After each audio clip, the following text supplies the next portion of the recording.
Bienvenue à Cambérène et à Yoff. C'est parti le 139e appel de Seydina Limamou Laye. Ce matin, des fidèles se sont rendus au mausolée à Cambérène pour le recueillement. Dans l'après-midi, Ngor a plusieurs fidèles attendus à la grotte. La grotte ou Khountbi, un lieu de recueillement des fidèles laïens le soir du premier jour de l'appel. Une grotte où a séjourné la lumière du mardi à plus de 1000 ans selon les fidèles. C'est un reportage de Salimata Aou. La grotte de Ngor ou Khountbi est située au bout d'un vaste espace rocailleux. Pour y accéder, il faut emprunter une échelle en fer placée à l'entrée de la grotte. Obscur, enveloppé de deux roches, l'endroit est traversé par un trou. De loin, on aperçoit les vagues. Un véritable sanctuaire, selon notre guide Magui Ndiaye, petit-fils du calife. Dans ce lieu, contrairement à ce que l'on peut penser, nous n'adorons pas les pierres que vous voyez ici. Cette grotte, c'est une grotte, mais elle est bénie de la lumière du prophète. C'est du sérieux, c'est important. Entouré d'un mur bien entretenu, bordé de quelques arbres, elle est le point de convergence des fidèles au soir du premier jour de l'appel. Le troisième calife de Seydina Limamou Laye, Baye Seydi Thiaw, avait recommandé aux fidèles de se rendre à la grotte le soir de l'appel pour mieux se ressourcer. Même Mam Libas Laye nous le rappelle souvent. Selon les fidèles laïens, la lumière du Mahdi a séjourné dans cette grotte pendant plus de 1000 ans avant sa naissance. Le 139e appel de Seydina Limamou Laye, le thème, la cohésion sociale, le fondement de la paix et de la prospérité. Yoff Layen, la cité qui accueille de plus en plus du monde, des fidèles attendent beaucoup de messages du calife, surtout dans ce contexte actuel marqué par l'insécurité, entre autres. Il se prononce au micro de Salimata Aou.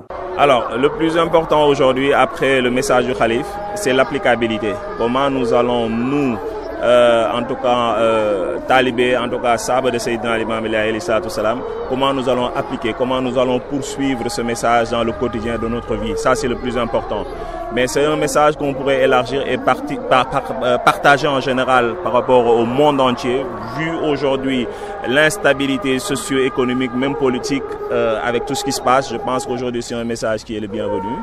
Et c'est un message qui nous touche, c'est un message qui nous éclaire davantage sur ce qu'on devrait et ce qu'on doit faire. Parce qu'aujourd'hui, comme on dit en Afrique, le premier conseiller, c'est d'abord le père. Et aujourd'hui, il est le grand-père, en plus du calife général. Donc aujourd'hui, nous avons une obligation, nous avons également un engagement de poursuivre son message à travers des actes. Bon, en fait, mais avec une grande satisfaction, le calife a donné un message fort aux pèlerins, aux musulmans et tout. Hein.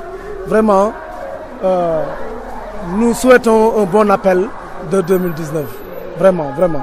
Mais le calife a bel et bien dit que la paix, la solidarité et le partage.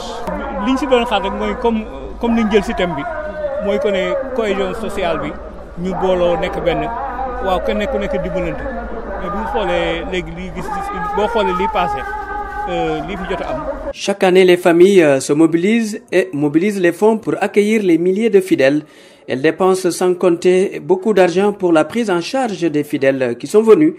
Une façon de suivre les recommandations de Seydina Limamou Laye. Nafissa Toussila. 139e appel de Seydina Limamou Laye et les autres sont toujours pressés d'accueillir les pèlerins. Des milliers de pèlerins, les habitants de Yoff Layen ne comptent pas lésiner sur les moyens pour mettre les invités à l'aise. Et c'est le cas chez la famille Sow, Fatou Laye. Je prépare des méchouis, du poulet, je tue des bœufs. Toute la famille participe comme elle peut. Vous voyez, on est en face du site où se passe la cérémonie. C'est un passage obligatoire et vraiment on ne fait pas de distinction entre les communautés. Vraiment, on dépense plus d'1 million chaque année. Presque 1 million. Un événement très important où on ne calcule point selon Yaye Fatou Laye. L'appel c'est pour tout le monde. Moi j'ai des amis chrétiens qui ne ratent jamais cet événement et je ne lésine pas sur les moyens. Je le fais pour Baye Laye et si on le fait, on ne manque de rien l'année suivante.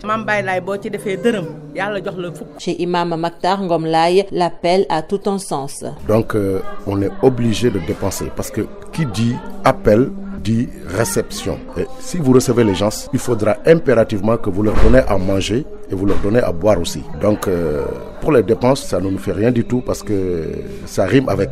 On est obligé de dépenser parce que ça fait partie de la religion aussi surtout. Vraiment, on peut pas le quantifier parce que le nombre de personnes qui va venir, vraiment, on peut pas le quantifier aussi. Ndiaga Ndoye Laye se prépare en conséquence chaque année pour recevoir chez lui des invités. Chaque année, on dépense beaucoup d'argent. On rénove la maison en achetant de nouveaux matériaux et rénover la maison de telle sorte que les invités seront dans de très bonnes conditions. On dépense aussi beaucoup d'argent, mais cela, on le prépare pendant 1 an. Pour ce 139e appel de Seydina Limamou Laye, comme chaque année d'ailleurs, rien n'empêche aux fidèles layennes de casser leur tirelire pour faire plaisir à toutes les communautés. Merci Nafissatou Sila, Salimata Aou, Abdoulaye Diop à la technique, à notre chauffeur Mbaye Diouf à la présentation. Je m'arrête, merci d'avoir suivi.